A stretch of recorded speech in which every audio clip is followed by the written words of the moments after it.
Dubai visa के हवाले से एक लेटेस्ट न्यूज़ और खुशखबरी है कि यूएई गवर्नमेंट ने अब नई पॉलिसी और नया कानून और नया सिस्टम मुतारफ़ करवाया है।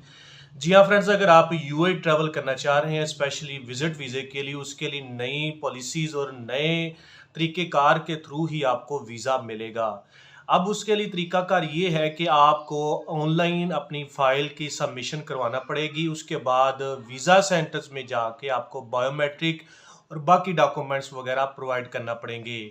इसके अलावा उन्होंने फ़ीस के अंदर कुछ चेंजेस की हैं और वीज़ाज़ कैटेगरी हैं, उसमें 30 दिन का, 60 दिन का और 3 माह का वीज़ा है।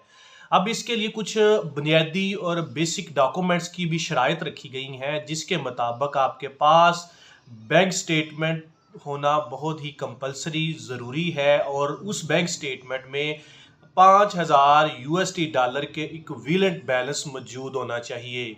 इसके बाद दूसरी जो बड़ी शर्त है उसमें ये है कि आपके पास रिटर्न्ड, कन्फर्म्ड और पेड टिकट होनी चाहिए, सेम पीएनआर की, सेम एयरलाइन की। उस तीसरे नंबर पे उन्होंने ये भी वाज़िया किया है कि आपके पास अगर कोई वहाँ पे फ्रेंड्स, रिलेटिव रहता है, उसका ऑथेंटिक वेरीफाइड एड्रेस होना चाहिए या आपके पास वहाँ पे होटल रिजर्वेशन, होटल बुकिंग होनी चाहिए। इसके अलावा पासपोर्ट की वैलिडिटी एटलीस्ट 6 मंथ होनी चाहिए। आप ऑनलाइन अप्लाई करेंगे और 5 साल से जो ज़्यादा हैं, चाहे बच्चे हैं या बाकी एडल्ट जो हैं, उनको भी उसी तरह ट्रीट किया जाएगा।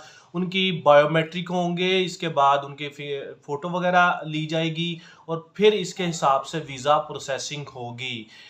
ये एक नई ट्रैवल एडवाइज़री है यूएई गवर्नमेंट की, जिसके हवाले से ये है कि कुछ शराइत के अंदर नरमी की गई है, लेकिन जो डॉक्यूमेंट्स हैं, जो शराइत हैं, उनको कंपल्सरी किया गया है, उनको ज़रूरी लाजमी करार दिया गया है।